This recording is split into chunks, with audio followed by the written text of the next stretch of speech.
right, so we got the Hasselblad 907X.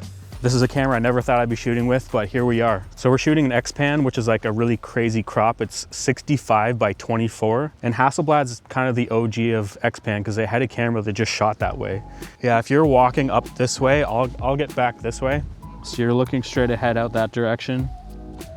Yeah, chin down a little more and look off to your right. I'm trying to get more of that like side profile. Yeah. All right, let's go up to the building. We don't have to shoot everything in this crop, but I think it just looks so epic. That's dope. I'm gonna get back further. I wanna get full body here, I think. I'll do continuous though and see if it can keep up with you.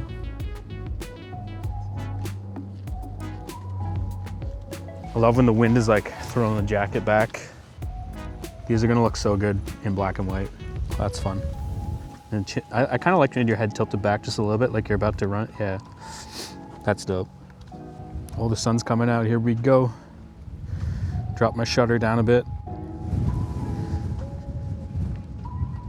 So the 907X is paired with the CFV100C digital back, and it's a 100 megapixel medium format box camera, which is unlike anything I've ever used. Feels amazing in the hand. It's a mix of chrome, leatherette, and metal.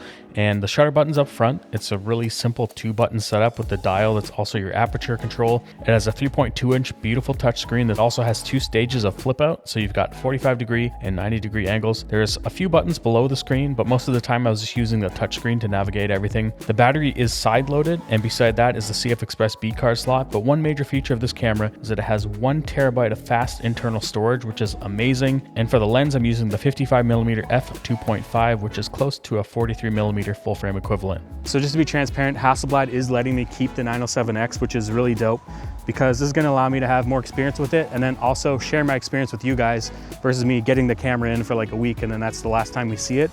And I wish more camera brands would do that because then it allows me to share that with you guys.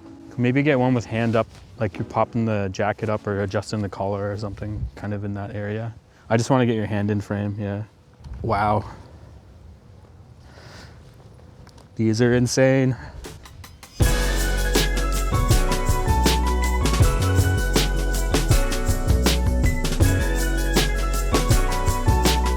Can you come down like halfway down the stairs there?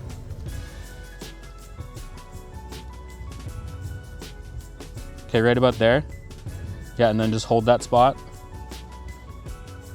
That's dope. Oh, we got some good wind flow on that jacket now. I really want to see like up on that building up there. This app is amazing. Instantly syncs, no lag. It's already perfectly connected. I just took it out of my pocket. The only thing is I can't get it to rotate the screen. It's always like this.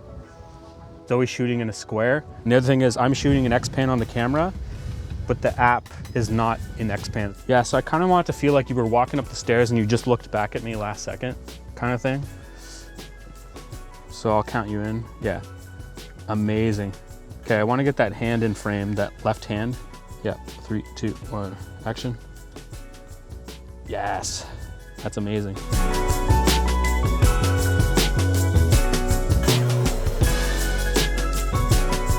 Oh, here comes the sun again. So what if your back is, yeah, like that, and then you're looking more straight this way? Yeah. This looks sick. So when you pick this camera up, you know you have something special in your hand. It feels amazing. The fit and finish is incredible. It's a Hasselblad, so you just kind of got to expect that. Now, obviously the image quality, the tonality, the depth you get from medium format is amazing. These are 16-bit raw files, 100 megapixel. And then obviously the shape and feel of this camera is unique. It's not like your typical shooting style. It's kind of more like the old school 500 series of film cameras, medium format film cameras that Hasselblad had. And so you're kind of shooting more from the waist and from the hip versus shooting up near your eye. So you get a little bit of a different perspective. And I think it's kind of fun having a different shooting experience. It's also a really simple camera, which I love. There's not a lot of buttons. It's got a really simple menu. It's not jam-packed with tons of options, and you can only preview the image in Hasselblad's color, which is really good, but I'll get to that later. This is the quietest shutter I've ever heard on a camera. You look down towards camera now. Do you want to come a little closer to me, actually?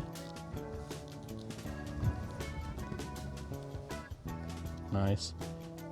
Ooh. This sky's gonna look incredible in black and white. Look even more off to your left if you can, like hard profile, yeah. Chin down just a little bit more though. Oh wow, that looks so cool. Yeah. That looks so cool.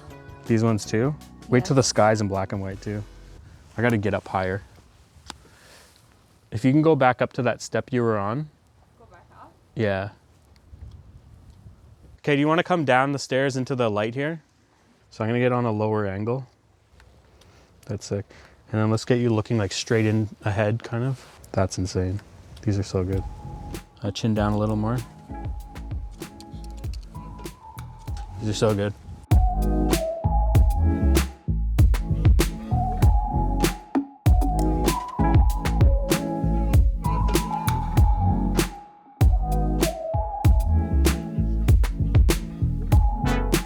All right, good job.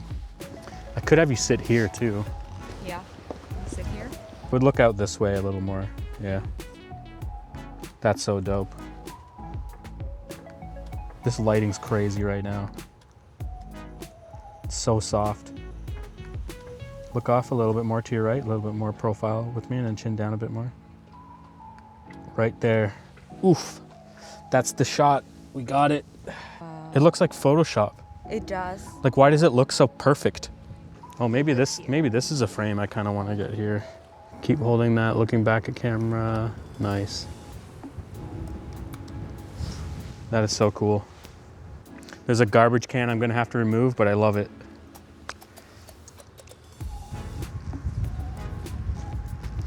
If you're looking more this direction, yeah. Shooting on the shadow side, that's the cinematic side. Can we do one with your back against this, and maybe you're pulling your hair back with your hands? Wow, chin down a little more even. Insane. This lighting is so good right here. Okay, I'm gonna get back as far as I can here. When it comes to autofocus, this isn't gonna be your speed demon action sports camera, but they did add face detection autofocus in a recent firmware update, and it's been pretty reliable. It's been locking on no problem. In most situations, it's gonna nail the subject, as long as your subject isn't moving super fast, because that's when it's gonna lose focus. So I just want to jump into Lightroom here real quick and show you some of these image files, because it's pretty crazy what you can do with this camera. Now the resolution here is 11,656 by 8,742. So this is a 100 megapixel file, and they are 211 megabytes each, which is pretty wild. But with that, you get crazy detail. It's so sharp, but it still has that really nice soft fall off, that nice medium format look. Now, as you can see, this is a 4:3 image, so it's basically shooting a square. This is the sensor. Straight out of the camera, the colors coming off it look so good. But I was shooting this in X-Pan, so I can show you here what the crop looks like. If we go to shot as, it's going to show you that X-Pan crop that it was shooting. So only the JPEG gets affected, but the RAW file stays your full sensor. So if we wanted to reframe, we could do that. Just hit enter there, and you can see what that looks like, and it looks insane. This is how I shot it. This is how it looked on the back of the camera. But if you wanted to come in here and lift your shadows, you could do that. You've got so much dynamic range. Look at this. Crank that and lift the shadows and pull the highlights down. That just looks super HDR and gross, so we're not going to do that. Bring the shadows back down a little bit. Exposure up. Now, if you want to throw presets on this thing, you can. I've been using my Classic Ports presets on this, and I've been using the Classic A1 preset with the shadows lifted a bit. And as you can see, that looks so good on there. And when I did this shoot, my intention was to make it black and white, because I felt like that was the vibes for this shoot. And with these 16-bit RAW files, you're getting this nice soft fall off, nothing weird going on in the highlights, nice crispy dark shadows and tons of detail. And this is exactly how I wanted it to look. And jump into this image, you can see the colors look awesome. As you notice though, there's a bit of vignetting in the corners, which I kind of like, and I'm not going to correct for, because I feel like that's the magic of this sensor and this lens combo. And we can lift the shadows up a bit, bring the highlights back down, and lift the exposure up a bit. Now, if you want to see the original color, I'll open up the JPEG file here. And this is what the JPEG looks coming straight out of the Hasselblad. And as you can see, the colors are pretty similar. I would say that there's a little bit more pink tones in the skin versus the warmer tones straight out of the RAW file. And I really do like the color coming straight out of the Hasselblad. So I have shown that as well as my edits. Obviously your workflow is going to be a little bit slower on this camera. The 16-bit 100 megapixel RAW files are huge. And so you got to think about storage as well as having a computer that can actually handle these when you're editing them. When it comes to the autofocus, it's slower. It is pretty accurate. I didn't have too many issues, but I think that if you were shooting someone moving faster or moving subjects, it's not going to be tracking it quite the same as you'd expect from some of the faster cameras out there. But that's kind of the unique experience about this camera, is you got to slow down to take your shots. So the question, who is this camera for? Because it's not cheap. So it's going to be someone who has a lot of money for one thing, or someone who just wants like that really unique shooting experience and you have the money to do that. This camera's for you. Outside of that, it's a very niche camera, but it's a really cool camera. And since I shot this video, I've actually been using this camera a lot. I love the images coming from it so much that I actually picked this up over some of my other cameras that are way faster. And there's just something unique about the shooting experience and the image coming from this camera that inspires me. It makes me want to pick it up and go out and shoot, and I can't say that about some of my other cameras. All right guys, that's it for this video. Thanks for watching. That's the 907X, kind of my first look at it with the 55mm. I think we got some really awesome shots in X-Pan. If you liked the video, give it a thumbs up. If you dislike this video, give it a thumbs down twice. Don't forget to hit that notification bell. See you guys in the next one.